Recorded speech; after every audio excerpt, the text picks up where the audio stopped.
ሰላምና ጤና ለሁላችሁም ለዩቲዩብ ቻናል ቤተሰቦች ይሁን። ዛሬም በተለመደው ሰዓት በጣም ጠቃሚ ትምህርት ይዤላችሁ መጣሁ። ቀይ ምስር በብቃት የሚከላከላቸውንና የሚሰጣችሁን 16 ጥቅሞች እንመለከታለን። በተስማማነው መሰረት መጀመሪያ በቀጥታ ጥቅሞቹን እንዴት ማዘጋጀት እንዳለብንና ቀይ ምስርን መመገብ የሌለባቸውን ሰዎች እንመለከታለን።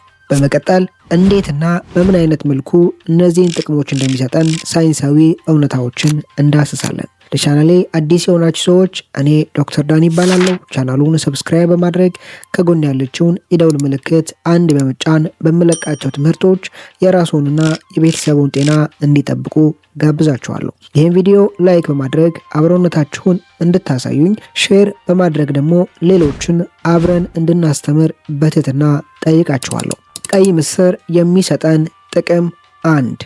ከእርግዝናና ወር አበባ ላይ ከሚፈጠር ከፍተኛ የደም መፍሰስ ጋር ተያይዞ በሚፈጠር የአይረን እጥረት ምክንያት የሚከሰት የቀይ ደም ህዋስ እጥረትን በከፍተኛ አቅም ይከላከላል። ጥቅም 2. በሰውነታችን ውስጥ ላለው የደምና ኦክስጅን ዝውውር እንዲሁም ስርጭት አስፈላጊ የሆኑ የሰውነት ክፍሎቻችንን ጤንነት ይጠብቃል። በዋነኝነት የልባችንንና የደም የሚዘዋወርባቸው ቧንቧዎች ጤንነትን። ጥቅም 3. በደማችን ውስጥ ያለውን የስኳር መጠን ይቆጣጠራል። ለስኳር በሽተኞች ጥሩ ምርጫ ሊሆን ይችላል። ጥቅም 4. ከደማችን ውስጥ ኤልዲኤል ማለትም ሎ ዴንሲቲ ሊፖፕሮቲን ብለን የምንጠራቸውን ለጤንነታችን ጸር የሆኑ ኮሌስትሮሎችን ያስወግዳል። ጥቅም 5. ሰውነታችን ራሱን በሚያጸዳበት ወቅት በምንመገብበትና የተበከለ አየርን ወደ ሰውነታችን በምንስብበት ወቅት የሚመሰረቱ ጎጂ ውህዶች ተመስርተው ህዋሳቶቻችንን እንዳይመረዙ ይከላከላል። ጥቅም 6.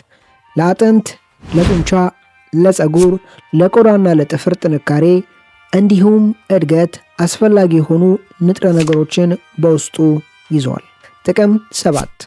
መጠኑ አነስተኛ ቢሆንም ኮላጅን ብለን ለምንጠራው ፕሮቲን መመረት አስፈላጊ የሆኑ ቫይታሚኖችን በውስጡ አካቷል።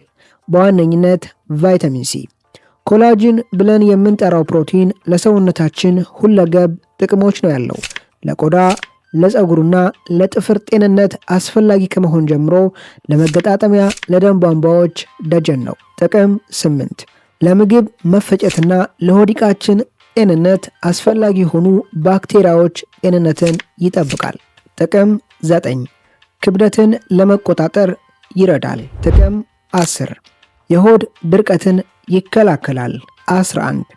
ቀናችንን በብርታትና በንቃት ማሳለፍ እንድንችል ይረዳናል። ጥቅም 12. ከሰውነት መመረዝና ከጎጂ ውህዶች ጋር ተያይዞ የሚፈጠር ብግነትን ይመክታል። 13. ለካንሰር መፈጠር ዋነኛ ምክንያት የሆኑ ህዋሳት መራባትን ያቋርጣል። ጥቅም 14. የደም ግፊትን ይቆጣጠራል። እነዚህ ከላይ ጠቀስኳቸው ከቀይ ምስር የምናገኛቸው አስደናቂ 14 ጥቅሞች ናቸው። ታዲያ እንዴት እንጠቀም ምስርን? ምስርን እናንተ በምትፈልጉት መልኩ መመገብ ትችላላችሁ። ነገር ግን አንድ ምስርን ከመመገባችሁ በፊት ለመመገብ ከማዘጋጀታችሁም በፊት በደንብ ማጠብ ያስፈልጋል። በደንብ ያልታጠበን ምስር መመገብ ምስሩ በደንብ በስሎ እንኳን ቢወጣም የሆድ መነፋትንና ግሳትን ሊያስከትል ይችላል። ይህን የሚያስከትልበት ዋነኛ ምክንያት ምስር በውስጡ በተለይ ከላዩ ላይ በውሃ የሚማሙ ኦሊጎ ሳክራይድ ተብሎ የሚጠራውን ካርቦሃይድሬትና ሌክቲን ብለን የምንጠራውን ፕሮቲን ስለያዘ ነው። ይህ ኦሊጎ ሳክራይድ ብለን የጠራነው ካርቦሃይድሬት ወደ ሰውነታችን ውስጥ ሲገባ በግማሽ ብቻ ይፈጭና የተቀረው ሳይፈጭ ትልቁ አንጀታችን ጋር ይደርሳል። ያኔ ባክቴሪያዎች ይህን ካርቦሃይድሬት ወደ ጥቃቅን ሞለኪውሎች ለመቀየር በሚያደርጉት ጥረት ጋዝን አያይዘው ያመርታሉ። ለዛ ነው የሆድ መነፋትና ግሳት የሚፈጥረው። ጥንቃቄ! ቀይ ምስር፣ ድፍን ምስር፣ ባቄላና ቦሎቄ ውስጥ ሌክቲን ብለን የምንጠራው ፕሮቲን አለ። ይህን ሌክቲን ፕሮቲንን በውስጣቸው የያዙ ምግቦች ከላይ የጠቀስናቸው እነዚህን ስትመገቡ የሚከተሉትን ምልክቶች በተደጋጋሚ የምትመለከቱ ከሆነ እናንተ እነዚህን ምግቦች ሙሉ በሙሉ ማቆም ያስፈልጋል። ምክንያቱም በቀላሉ ሆዲቃችሁን በመጉዳት ከህዋሳት ብግነት ጀምሮ የአእምሮ መደንዘዝን ሊያስከትል ይችላል። እነዚህ ምልክቶች የሚከተሉት ናቸው። የሆድ አካባቢ ቁርጠት፣ ማስቀመጥ፣ መገጣጠሚያ አካባቢ ህመም፣ የሰውነት መዛል፣ ቆዳ አካባቢ መቅላት፣ ማሳከክና መበለስ።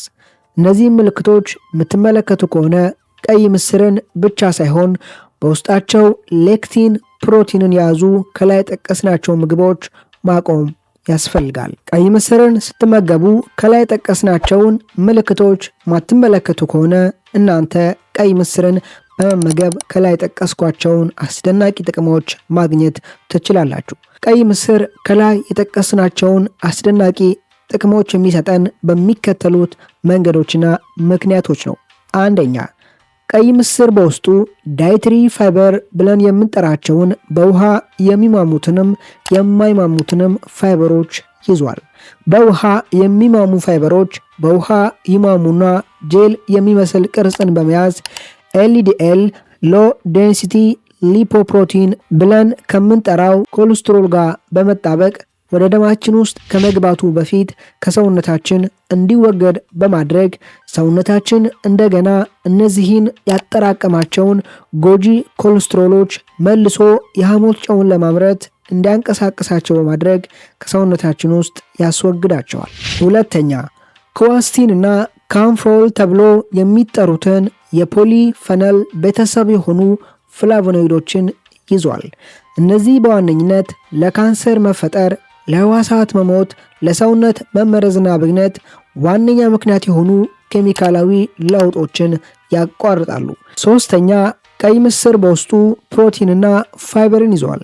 ከዛም ጋር ተያይዞ ቀይ ምስርን ስንመገብ ሰውነታችን ሰርካዲያን ሪድምን ሳያዛንፍ ተከታታይነት ባለው መልኩ ሰውነታችን ኃይልን ማምረት እንዲችል ይረዳል። ከዛም በተጨማሪ ቀይ ምስር ውስጥ ያሉ ፕሮቲኖች ከፔፕታይድ ሆርሞን አንዱ የሆነውን ሌፕቲን ሆርሞን መመረትን ያነቃቃሉ። ይህ ሆርሞን በዋነኝነት ስራው የጥጋብ ስሜት እንዲሰማን ማድረግና በቀን ውስጥ የሚኖረንን ኢነርጂ ኃይል መቆጣጠር ነው። አራተኛ፣ ቀይ ምስር በውስጡ ለሰውነታችን እጅግ አስፈላጊ የሆኑ ንጥረ ነገሮችንና ቫይታሚኖችን ይዟል። አይረን፣ ቢ ቫይታሚን ቤተሰቦች ቢ1፣ ቢ2፣ ቢ3፣ ቢ6፣ ቢ7፣ ቢ9ን አካቶ ይዟል። ከዛም በተጨማሪ ፖታሽየምና ፎስፈረስንም አካቶ ይዟል። እነዚህ በአጠቃላይ ለሰውነታችን እጅግ አስፈላጊ የሆኑ ንጥረ ነገሮች ናቸው። በእነዚህ አራት ምክንያቶች ቀይ ምስር ከፍተኛ ጥቅምን ለሰውነታችን ይሰጠናል። በዛሬ ቪዲዮ ላይ ጠቃሚ ሀሳቦችና ምክሮችን እንዳገኛችሁበት ተስፋ አድርጋለሁ። በቀጣይ በአስተማሪ ቪዲዮ እስከማገኛችሁ መልካም ጊዜ ይሁንላችሁ። ባይ